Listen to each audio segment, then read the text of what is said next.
Damn, that was good. We And did we're the it. old guys We playing did games. it. We did it. Yay. And we didn't even coordinate that. We're out. And here we are again. It's the old guys playing games back for the second episode of season 2. And it's a huge week, guys. Why is it a huge week? Ken, what the heck happened this week? Massive. Oh, you're always going to me. You're always going to me. Kenneth on the spot. You have the deepest, most introspective view of the news. I do. Are we talking about? No, we can't talk about the. No, this. sad news. news Come on. right. The biggest news in gaming history. Can I say it? Can I say it? Somebody else say it. Microsoft bought Activision. Blizzard.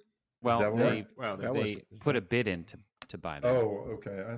They accepted their bid, but it has not been approved by them. Oh, sorry. The legal technicality is my bad. Activision Blizzard. For how much? Do you guys? 70... 68, no? 70. 68. That was close. It went down. Really? The original was 75. It went down to 68 because the stock price dropped a bit. So they were offering a premium per share. 68 Okay, so what is $1 the expectations? What does everybody expect to happen? The metaverse is going to be involved. Well, let me tell you about the metaverse. I mean, here's what I think they bought. In addition to all the titles, it's all great. They bought worlds, right? They bought all these gaming worlds, which is huge in where the future is headed. They bought Define worlds, but you mean just a group of people? No. World of Warcraft. The community. Yeah. They of course they love to buy communities, but they bought the community of the players, but they bought the worlds of each of those game franchises. So we've been playing Call of Duty as an example for so long, and we're into Caldera and Vanguard. All those worlds of Call of Duty are a huge thing. And when you talk about the future of the metaverse, that concept of you go into that world immersed with your avatar, your player, and they bought that. So communities, worlds, creators, each of those game franchises have all kinds of individual or companies that are creating content for those add-ons, etc. Can I answer a Seinfeld quote here? Yeah. Worlds are colliding. Did it? Okay. Okay, sorry. I had to. Josh, if you don't know, Josh is a walking movie quote guy. And he thinks mostly Seinfeld, I think, but yeah. Yeah. Okay. Seinfeld. Thank you, Jason. Movies. I do TV movies. kind Stu, what do you think? So that's what's going to happen. That's they're going to get those licenses, get those properties. But what as a customer, as a player, what can we expect? I mean, what do we think is going to happen? Any changes?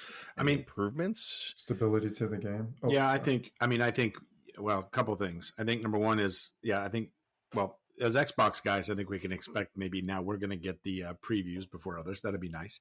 I think stability. I think it brings they've been clear on some of the other game studios that they're somewhat fine with letting them sort of run their own ships. But I think with the backing of Microsoft and the deadlines and everything else, I expect that we'll see more emphasis on things like when new consoles and new features come out, that those titles will be part of that, which will be great. Similar to what they did with Halo and Gears. I also think that Gears of War. Excuse me. Yes. Assume that if you didn't know, yes. I think it's going to bring a stability. Now, if you follow any of those companies, they've had some challenges recently with developers. If you played the games, they've got challenges with developers. They've got problems with testers. They have problems with some non work related things that are obviously work issues, but culture. Thank you. That's the right way to put it, Jason. So I think that's all interesting. So I think from a gaming perspective, I'm hoping what we see, Ken, is some stability, maybe a little bit more of a combined focus between the different design houses, Blizzard and Activision and others. And then obviously from what most gamers won't get is the broader reason Microsoft bought Activision Blizzard, which is really for, as Jason said, the metaverse, right? Which is really around, I heard rumors that this was also offered to Facebook and that Facebook said no. I don't know if that's true or not, but, Meta was offered to Meta and Meta said no. The reality is you're getting game designers, you're getting game agents, you're getting a global reach. And when you want to start building out those assets and things inside an enterprise, corporate enterprise, I think it's gonna bring that talent to bear. So I think it's much bigger than people realize, right? And I think, is there any concern that it could go the other way? Maybe pulling it into such a conglomerate that it might somehow wash it out? Yes, though again, I think Microsoft in this part of their world has been very careful to not mess up the reasons they bought it. I mean, they did that with like Nokia and some of those other companies, and with their gaming division, they've pretty much let those shops run inside their little worlds with frankly a financial safety net, maybe and a corporate safety net, because those companies, if they're freed up from the things of having to deal with HR things and payroll and all those kind of things, can they just focus on building content? And that I think so far they've seemed to have done a good job on the gaming side with that. I mean, we could on the enterprise side, it's maybe a little different, right? Minecraft was an awesome buy. They did a super job with the Minecraft. That's a good point. Acquisition. LinkedIn as well, and some of the others. If you look at what they bought, they've sort of started to leave them sort of in and then let them naturally combine as opposed to making big. The old days, they would have just ripped everything apart and pulled it in, right? Yeah, fair point. Do you guys know all the major franchises that we're talking about here? No. Yes, I know some of them. I don't. Well, of course, Call of Duty. Please enlighten me. World of Warcraft, which is we're not really into really? Diablo. Diablo. But is World of Warcraft still big? Not as big as it was. But it is. There is it still has a huge culture, right? cult following. They're the ones that that's where the biggest problem was from a cultural perspective. Overwatch, Candy Crush. So the other big thing they got is mobile with this, which they didn't have a huge foothold in, and now they've got some of the biggest mobile games.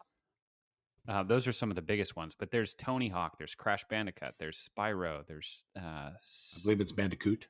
Sorry, I don't play those games. StarCraft. Wasn't Crash Bandicoot a PlayStation/Sony thing? Or am I thinking of the other one, Sonic? Is that Sonic? No, I think Sonic was Sega. The biggest game they got in the whole thing was Pet Rescue Saga, for sure. I agree. I agree wholeheartedly. Without a doubt. Did we ever play Overwatch, Ken? No. Have you played it? I played it. I don't remember when. I was not a fan, but it's been a long time. It's very, very Fortnite-y. It's is very fast and there's no strategy. It's not good for old guys like us. Gun. It's not really for old guys. No, unfortunately. Aren't they making a TV TV series, or there is a cartoon series of Overwatch? I could be thinking of something else. In any case, it's a huge deal, and it is going to definitely play out over a long period of time. It's not going to be quick. Mr. Metaverse, tell me what you think the impact is. Any type of where do you see it going from a metaverse perspective? Well, that's what I'm saying. The thing that it's all about these days is getting your foothold in a world that people go into, whether it's World of Warcraft, Call of Duty, all these things. They have the communities of people that play, and then the world that they play in. And just like when we've just played 2 hours or whatever it is of Call of Duty, we were in those worlds. And if that world continues to get curated and built over time, and that's a place where people spend more time, then you are there in a lobby waiting for your friends, and you go into the store and you buy virtual clothes. I mean, that's what I was just going to say. This just goes haywire, and the deeper sort of legions of fans that you can build in these worlds, the deeper the pockets will be for those folks to want to spend money in those worlds. I think what I was more asking is does Microsoft now create some sort of metaverse where you can travel between Call of Duty to Overwatch to whatever as your own avatar, like a what's that movie, Ready Player One, like that type of thing? Yeah, it's an interesting idea. It is an interesting thought. I don't know. Yeah. I have my doubts. I look at what has happened with Halo. So it was 343 Studios and then purchased by Microsoft. And Getting a Teams call. You got what a call. happens? You want someone me to knows. pause? Someone is just wait. No, someone. That's Big Brother. That's spooky. That's Big Brother calling J-Dub. I just worry because I look at the franchises like Halo. Halo was 343 Studios. It was purchased by Microsoft, and they had a good run. But I think that they've jumped the shark, as it were. I think that it is no longer the draw that it once was. And the same could be said for Gears of War.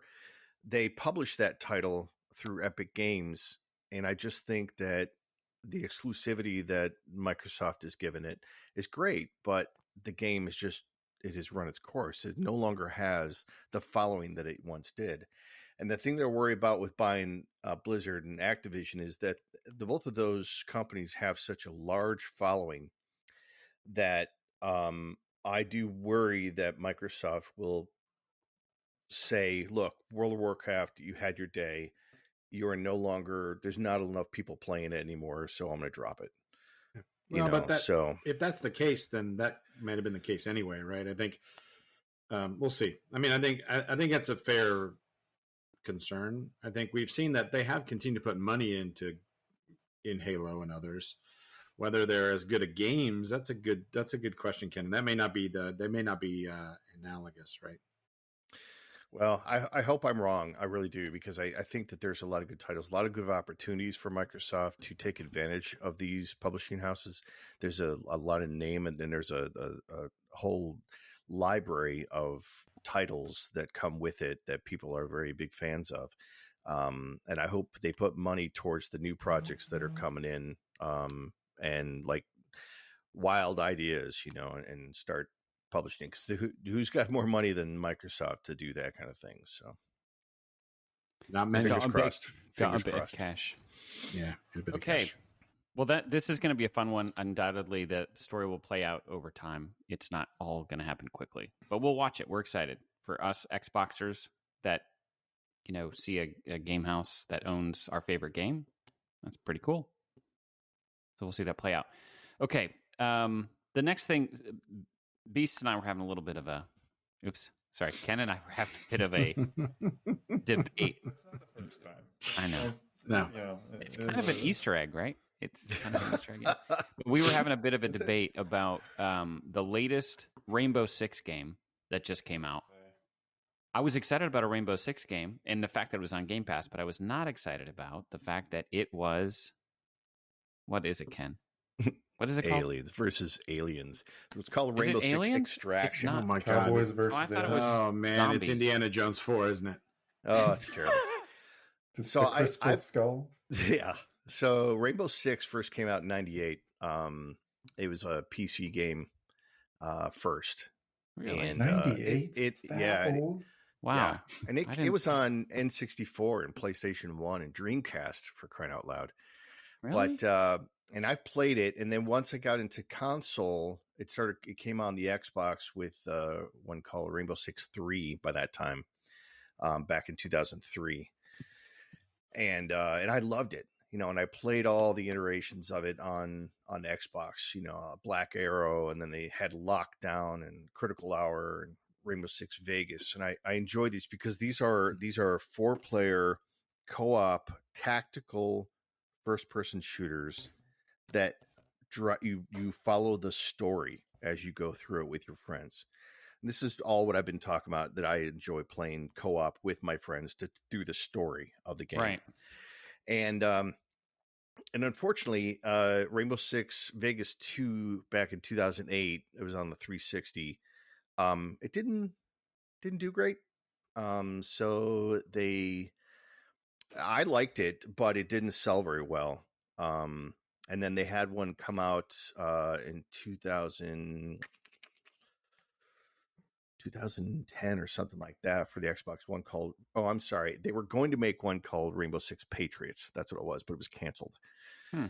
And so 7 years later, 2015, they came out with Rainbow Six Siege, and I was really excited about it. And the videos that they showed at E3 and all that showed like it would be really good. There's a lot of breaching, breaking through walls, destructible environments. And then what they did with it, they made it a multiplayer only game. It was not a co-op. It was not a story based. It was a King of the Hill. It was defend and attack type game. It was only multiplayer. I was so disappointed in that. So when I heard back a couple of years ago that they were going to come out with another Rainbow Six game, I was really hopeful that they would go back to their roots, but they went in a different direction. Rainbow Six Extraction, although it is a three-player co-op, and it does follow the story, you're fighting aliens or some kind of sentient being. I don't know what this thing is, and it that's not what Rainbow Six was. If Tom Clancy, and his Red Storm company developed this Rainbow Six, and it was a series of books as well, and it followed a team of military tactical soldiers, going into the heart of battle. And this is not what Rainbow Six is, this alien-based thing. This is what it says. Take on a lethal, mutating alien parasite in thrilling tactical co-op. And Stu, your fan is like super loud or something. I remember, and you may have just said this, so slap me, but I remember Rainbow Six as you're on a team of like 4, right? Yes. And you're very tactical. It's not Call of Duty at all. You have to be very tactical. You have to watch each other's back because there's none of this health meter. There's no, right. You do have some bit of armor and you can take a couple shots, but it doesn't take more than a couple shots to kill you. So you really have to play it careful. And I remember liking it. I just can't remember which version it was. It's been a long time, but I remember playing it and I really enjoyed it. And then all of a sudden, the next couple of titles were just, to me, bombs.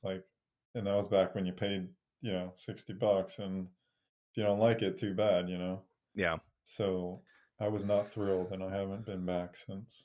Yeah, so the last one I played was Rainbow Six Vegas, back in 2008, Vegas 2. And then 7 years later, they came out with Rainbow Six Siege, which is the multiplayer version. What was the thing we played? It was like set in Mexico. We played it a couple years ago. It was Ghost Recon, wasn't it? Oh, that was Ghost Recon.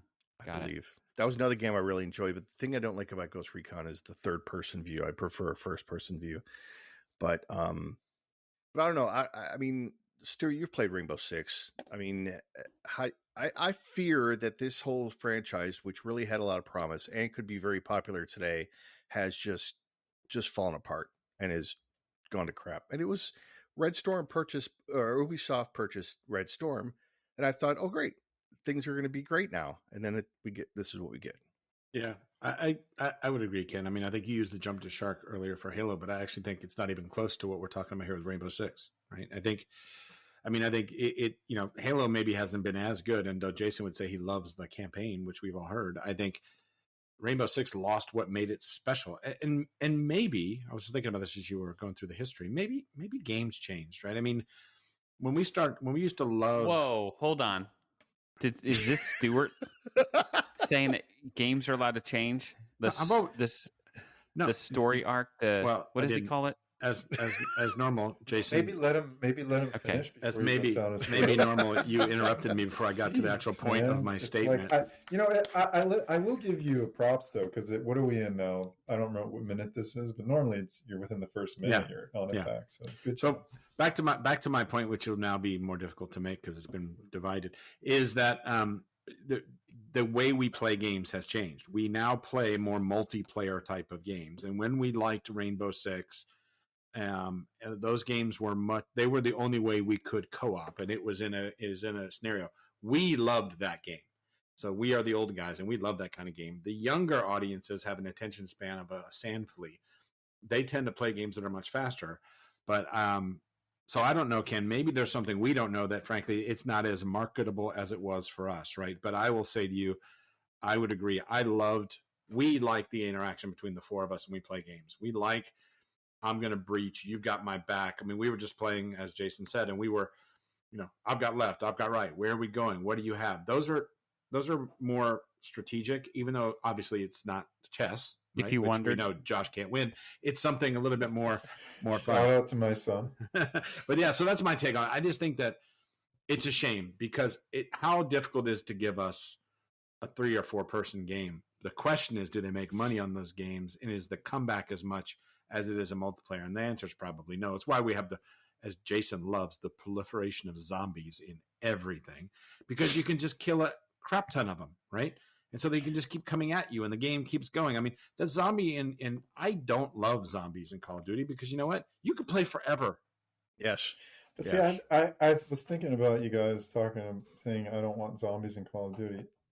I think it's the right place, because it's not going to be I feel like a standalone title is not going to sell enough to justify. At least that's my opinion. So being in Call of Duty, like, you could go over there for a minute when you really just want to like mow stuff down, and sometimes you can actually pull rewards over from zombies into multiplayer. So I think that's the right place. I think they have no place in these sorts of games. Like, it's a mixing of genres I just cannot stand.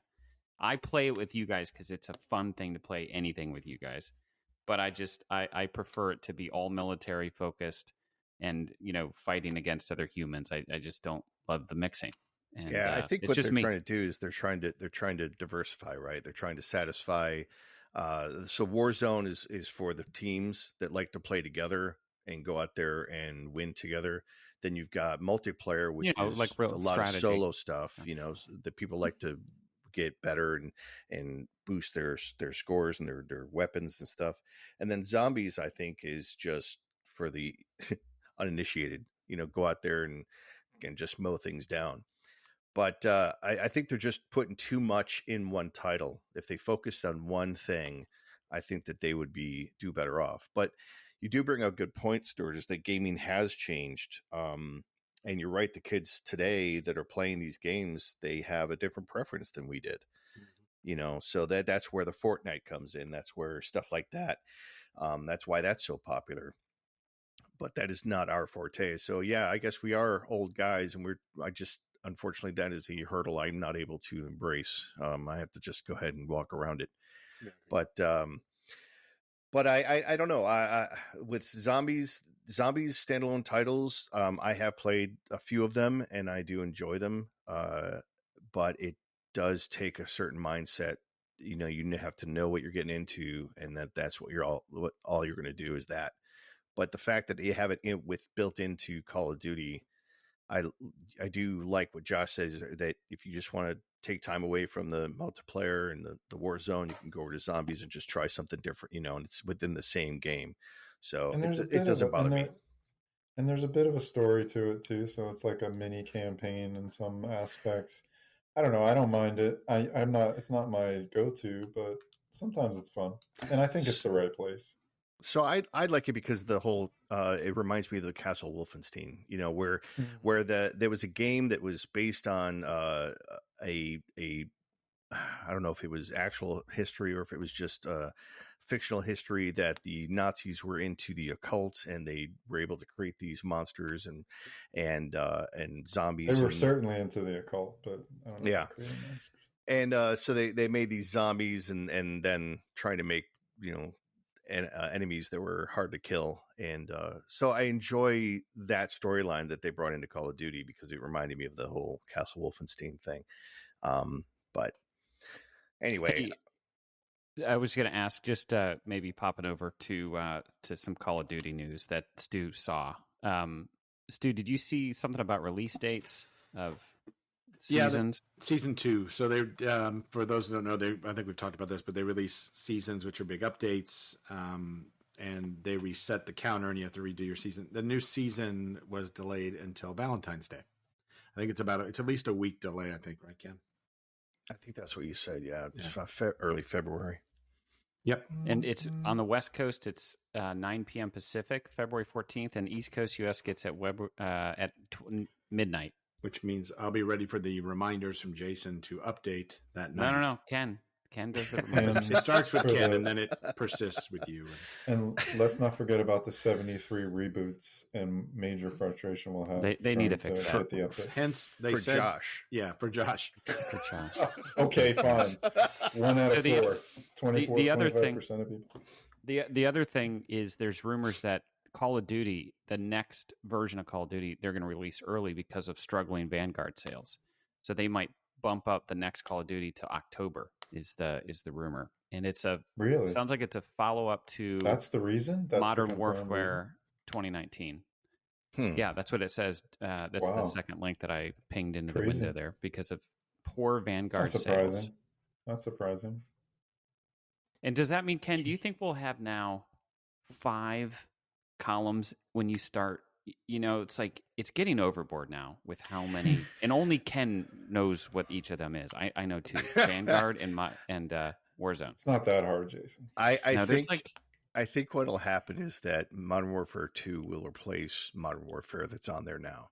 So, you know, they have this Call of Duty's got this process where they every other year they have a different developer. They have like 3 different developers that develop this game for them, and then when they made Warzone, which was the Modern Warfare team, which I can't remember if that was can't remember who made that one, but they made Warzone. They said, hey, let's capitalize on this whole Fortnite thing, this one big, you know, play area and everybody battles, you know, and all that.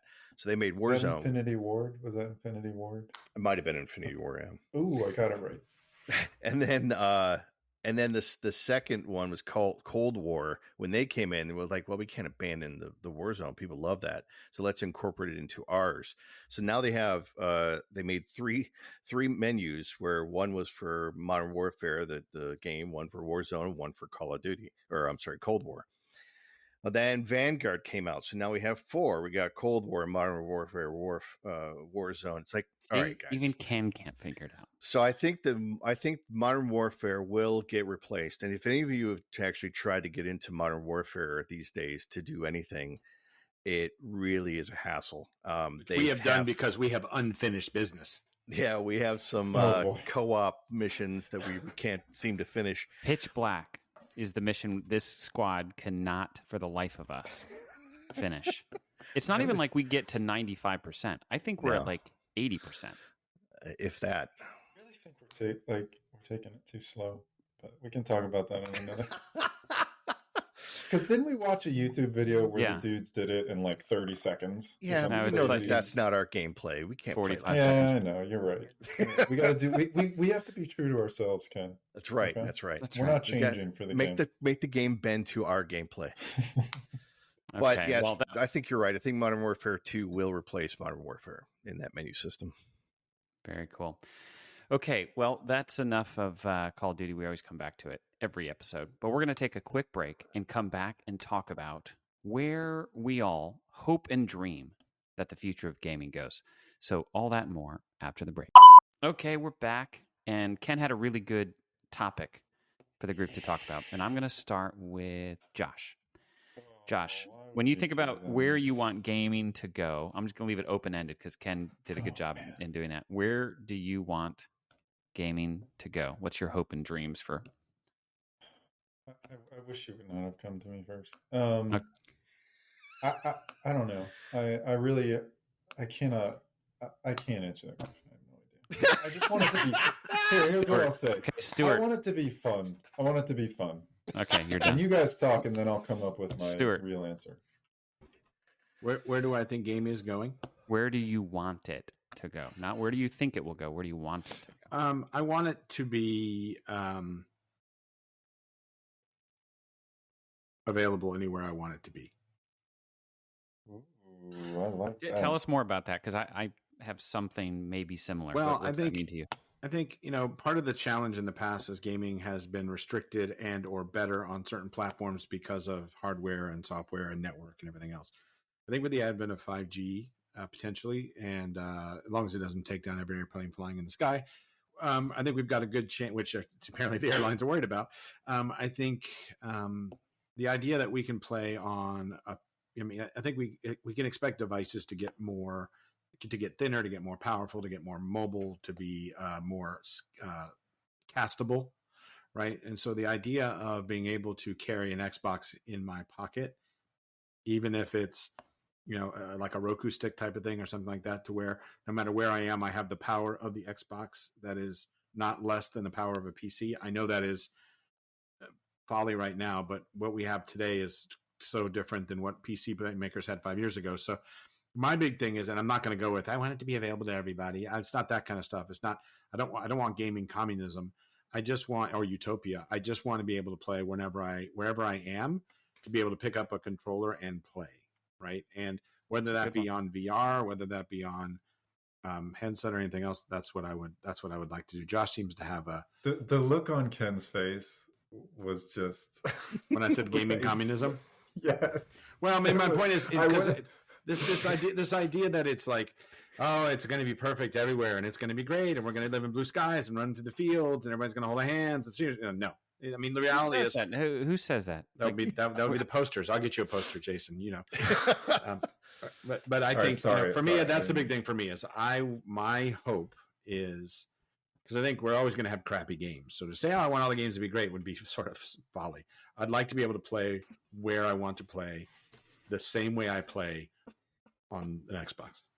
So do you think they're getting close? Do you think they're with the cloud gaming and I do the stuff that Stadia had done with Google? I do. And I think, Ken, this is where, and I'll let you expand on this because you know the techie side of this maybe better than I do. But when I think of now, you have something like, you have all the game studios that Microsoft has. You throw in something like an Activision Blizzard for optimization, something that's heavily graphic oriented, something that's, big worlds like World of Warcraft. Then you throw it into the Azure world. You throw it into the Edge world. You throw it into the 5G world. You guys can see where this is going. The power of the platform sits in the cloud, and the consumption sits on a display. Yeah. It's not far away if you have 5G. It really isn't, right? Right. And that's where I'm going. That was my thing. So I came off the top of my head, but mine would be, I just want it to be where I want it to be. And I think 5G, while there's a lot of promises for 5G, the reality is if you're talking that kind of speed consistently, I think it's possible. Like latency goes down almost nothing. Kenny. So I like that idea. What I want games to be more immersive. So I want them to be all around me, but I don't think the VR. I know Jason talked about VR, but I don't think VR is where it should go. So what I want is more of an AR, augmented reality. I'd like for the games to interact with my world instead of me totally going into their world. I would like a merge between them. So, does anybody remember the Microsoft? Was it Microsoft Lens? Is that what it's called? The AR glasses that they make. It's probably there in the back. Yeah, HoloLens. You mean the one that Jason has right there behind him? Yeah. So the HoloLens, when they first announced it and first demoed it, they were showing games that they were playing like Minecraft on their coffee table. That was cool. And that was a very, very cool. That really made me excited about AR, and what it can do as far as the gaming side of things. And I think that is something that I would really, really enjoy, is to have some kind of augmented game that it interfaces with my world. It sees my world, my house or whatever, and then it changes it to a game, whether it maps the walls and makes them look like the game or whatever. As long as I'm not falling down the stairs, as long as it knows it's the stairs and I have to walk down the stairs. Because you see all these VR videos of these people playing these games and then they fall flat on their face because they think it's real. Whereas if you actually had augmented reality that actually mapped your world within that lens, you could see the world around you and interact with it. So it's almost like the Pokemon stuff that they're doing, but in a much more immersive way. And that's kind of where I think gaming should go. And I think gaming could go if they invest in that and actually take a closer look at it. Yeah, I agree. I think that's a good one. I think AR is easier. VR is easier than AR because it just makes us compute. But I think a combo of both is key. Those demos were so cool. I mean, the one where the aliens were flying through the wall and you felt it. Now it's cool, but you have to map a room for that, and coding for mapping rooms is tricky, right? But I agree with you. Sure. I think it'll get there. I think the tech also get that. Jason. No, I want to go back to Josh. I think he's been leaning in, excited to jump in. He does. He's right. He's on the He made mic. some big reaction when Ken said immersive. Yeah, I was really, I was caught off guard by the question because Josh would just like to log in and play a game. But anyway, well, no, that's you're kind of right. I'm not like the whole the technology and the 5G, like, whatever. For me, like, and Ken sort of hit it when he said immersive. Like, I just immediately when I thought about it after I didn't really say anything the first time, I was thinking sports. I brought it back to sports because you guys know I love sports, right? So sports games. Like somehow being able to take advantage of the technology to really be immersed into a game, like whether it's soccer or basketball or even a first-person shooter. I don't know if it's VR, I don't know if it's AR, I don't know what it is, but that's where I would love to see it go, to where it's like something Ken sent me when we're talking about the Oculus. He's like, check out this NBA courtside thing. Very similar. That's kind of what, like, okay, courtside, but let me play it. Like, let me be in the game. Yeah. That's where I would really like things to go, to really perfect that VR, AR, whatever it is, to be able to play and immerse like that. It's going to be like mocap. You're going to have motion capture. It's almost like what Microsoft's Kinect was trying to do. Okay, it would know where your body was and know how and knew where you were, and you were able to interact with the world that way. Using your body's motion.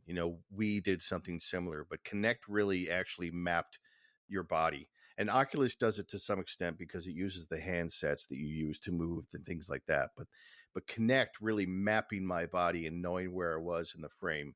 I really enjoy that. And I agree with you, Josh. I think having some kind of interaction like that with sports games would be really, really tremendous. Yeah, that would be crazy. That would be awesome. Okay, I'm gonna like pick me up on. Always dreamed of being a professional athlete. Sorry, Jason. Yeah. No, it's all good. I'm gonna pick up on, I think, all of pieces of what you said, and to me, the idea of omni-connected, or you can play the game wherever, is cool. The angle I was gonna go is, imagine the world of Call of Duty or Ghost Recon or Splinter Cell or something like that, where depending on what sort of access to whatever device you have, which could be an Xbox, it could be a phone, it could be a HoloLens, it could be a whatever, you can play a different character because you've connected a different way. So let's say we're playing Call of Duty, we're on a mission, and then we say we take a break, and then a few hours later I pick up my phone, and I'm now playing the role of like a code breaker on my phone, trying to get us into a room, breaking a code on just, with my thumbs. I'm not good like mobile gaming, but I could do like puzzle games, and that could get us in the room. And then I might put on my HoloLens later, and I might see stuff in my room that I need to help move around. To me, the idea of being immersed in, and this is where I was going earlier with the concept of where the metaverse is going, that virtual world is going to live as a layer, or those virtual worlds are just going to live as a layer on top of the physical world. And being able to jump in and out of that with different devices, I think, is what's going to be just unfreaking believable. And I can't wait for that. And so what I'd love companies to do, game makers to do right now, is to start to play with the concept of being able to jump in and out of worlds no matter what device you have. And that seems fairly simple, like what I just described, where you've got to break into a room. How many, Call of Duty scenarios have you been in where you have to try to use a code to get into a room and then get all the loot? You could do that with a simple add-on to Call of Duty with mobile to break a code. So that's a simple example, and that's using a device we all have in our pockets. We don't all have like AR devices. At some point we will. But I think that's where I'd love gaming to go, and that really emphasizes, I think, the positive aspects of where the metaverse could go. All the eye rolling aside that you get from folks. That's where I think it's just going to get spectacular for folks. Whether you're like a big gamer like us or you're a casual gamer, where you might just dip in and out and say, "Oh, here it is," and it won't be that difficult. I think one of the big friction points today that we all experience, if you got a VR headset, AR headset, there's a lot of friction to get into a headset, get into a game, or even Call of Duty. How much time do we spend just trying to get the four of us into the same game together? If the gaming that we all want to happen in the future is going to be successful, it's going to be because they remove all that friction, because they've got almost unlimited bandwidth, cloud capacity, yada yada yada.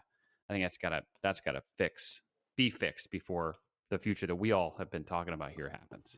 How far off do you think we are from a real, like, couple years? Legit?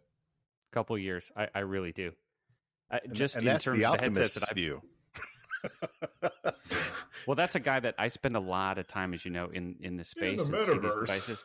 But a couple years away, and we're into really, and then the progress on 5G, ubiquitous access and super fast everywhere access. The device technology and prices go down, and the technology gets better. Prices go down, and access to 5G, they all come together. A couple years. Agreed. So that's a fun topic. Ken, I really appreciate you asking that, because that's out of left field, but that's a fun one. It really got us thinking. And we'd be curious as listeners where you hope and dream that gaming goes somewhere in the future. Okay, it is January, late January, and it's cold as heck down in here, for us Floridians. It's in the 40s and 50s. But Ken is up in North Carolina, where the Southeast, particularly North and South Carolina, Georgia, have been getting really cold. So Ken keeps sending us these gorgeous pictures of snow on the back porch that we're all, dreaming about. But he brings up another great idea, which is, what games are you playing during this time where you're cooped up in the house with your family, whether you're gaming on a video gaming platform or maybe at a more traditional board gaming platform, which is maybe where Ken was headed with it. But Ken, because you brought up the topic, I'm super curious what you guys are playing. So, yes, we did break out a board game. We brought out Sorry the other day, and gosh, my wife is a very competitive person, and my son has inherited that from her. So it got bloodthirsty. It really did. In Sorry, I love it. Yeah, playing Sorry, but some of the other games we've played. The Jackbox games, I've mentioned them before. They're on Xbox, and you can play as a family, stuff like that. We also do some escape room boxes that we get a subscription to just try to get him away from his electronic devices. We try to play games where he has to use his mind and paper and pencil and work as a team type thing. We're a small family of 3, so it works out pretty well. No siblings fighting and stuff like that. So, but I love getting together with family and playing games. My son and I, my wife actually, we would play Rocket League as well. Love Rocket League. Rocket League is so much fun. So it's much soccer fun. with cars, and I think the 4 of us should really play it. There's not a real big learning curve to learn how to play this game.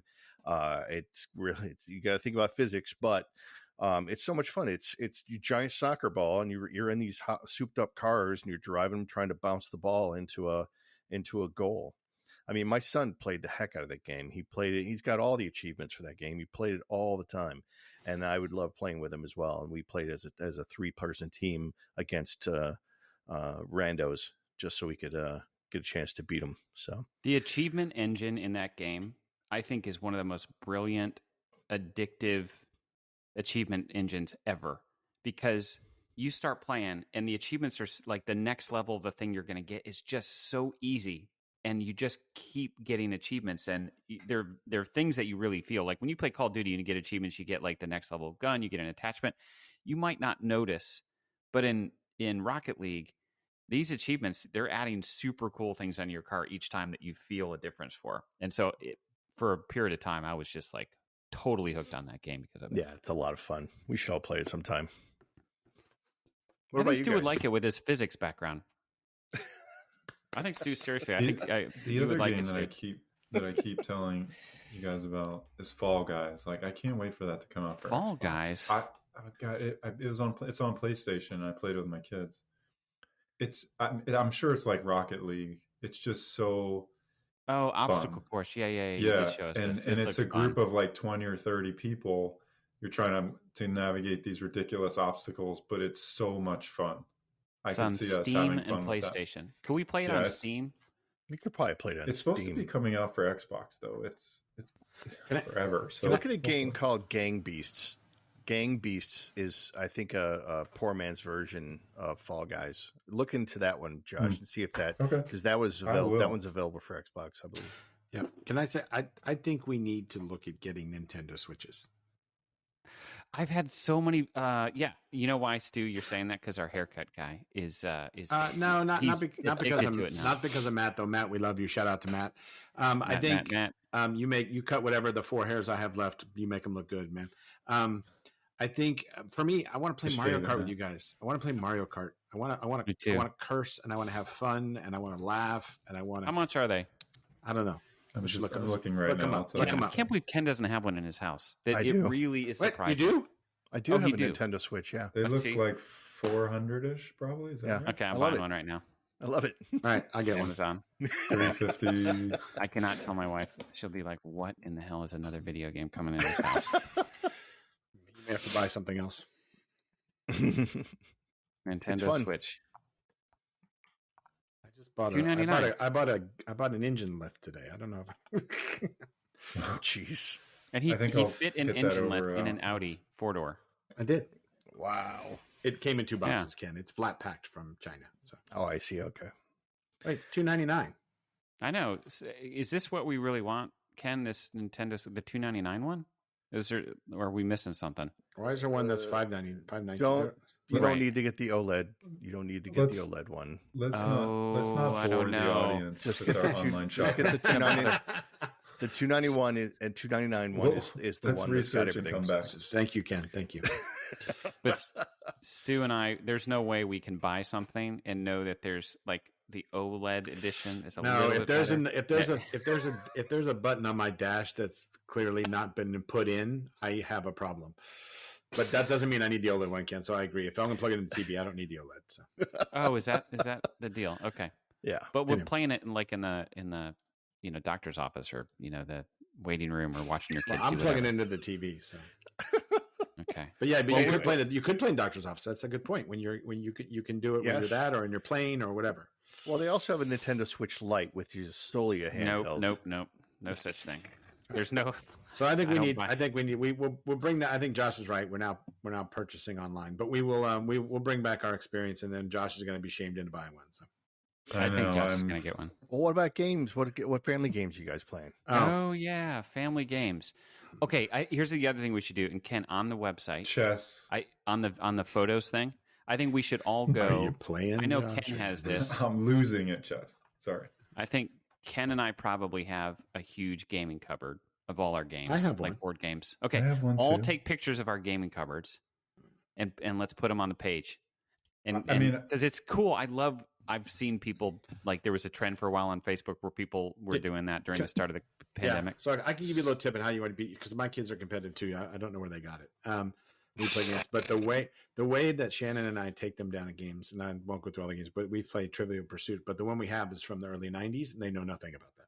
Oh yeah, it's the get out of the wheelhouse. So they're what is that one called? Baby Boomers. It's like the original one. No, it's like the OG. So they're like the genius. They're like yeah, it's the genius. They're like what is that? And we're like Cyndi Lauper. Hey, it's Cyndi Lauper. So one thing, just I have an example of one, so I'm going to say it. It was my mom's birthday a few weeks ago, and we had my Happy birthday! We had my whole. Say your name. Yeah, so she came over. I had my brother's family. We had probably 9 people playing Uno. Oh, I love Uno. It was so much fun to play Uno. Yeah, Uno's the best. We have a bunch of Uno games. We even have the one that shoots cards at you. Oh yeah. And flip and we do those as well. What was there's one that we play here. We played it a couple weeks ago where you draw a card and you have to do some of the crazy things on the list of and then you can make a house rules one where you make up things like you have to walk around the table but holding the card between your knees or something. It's crazy stuff. That one we played. We get pretty aggressive at that one too. So I got a topic that we may or may not do. But if we think of our parents. Mm-hmm. Used to have cocktail parties and used to play games. We're not talking 70s games, but we're talking, like they used to play games. I think we should. So what were the games? What were the OGs? Yeah. I mean, they've always all played rummy and all those kind of things. Michigan rummy. Like my wife plays euchre. They're playing euchre. They're doing mahjong now. Like she went the other day to play Mahjong. They play Mahjong. Mancala is another one that I love a lot of people Mancala. are playing. Canasta. Canasta. My great Kings on the corners. Baccarat. My great aunt who just turned 100 the other Wow. There's a shout out. I remember her. Yeah, happy birthday. She's a listener. Aunt Tess. I remember her playing canasta. Like she would go to her club and she would play canasta with her friends. I don't know. I've never played it. canasta I don't is, but It's just a I great do love word. card games. We should talk about some of those card games, parlor games. I missed You Don't Know Jack. That was the first. It's funny. I was driving my son up to North Carolina the other day, and we were talking. I was talking because we were trying to. Did you stop and see Ken? No, we did not because he's a little bit further on. Oh, but we were. I would have.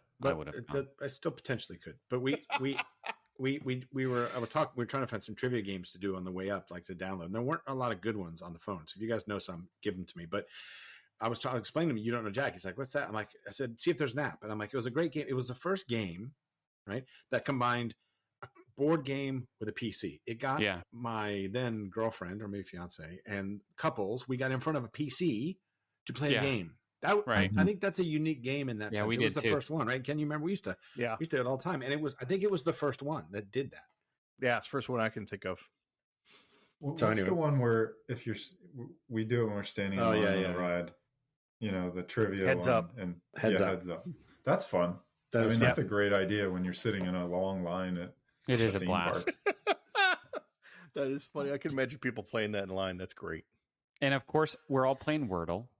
Nope. Oh, I'm the only one playing Wordle. None of these. I don't even know what that. I would like. So much fun. I just want to block Wordle. Can I block Wordle? I don't know what it is. I don't care what it is. I just know that I don't care what you got. I know I don't care what you got. Let me just explain it really quick. Yeah, please explain it to me. I don't know what Wordle is. There's. Oh, Ken, I'll send it to you. Ken will play it. You'll love it. Ken and I will play it. It's going to be the best game ever. You have every day. There's one word. The entire globe tries for that one word. You get 5 chances to choose a 5-letter word and figure out what it is.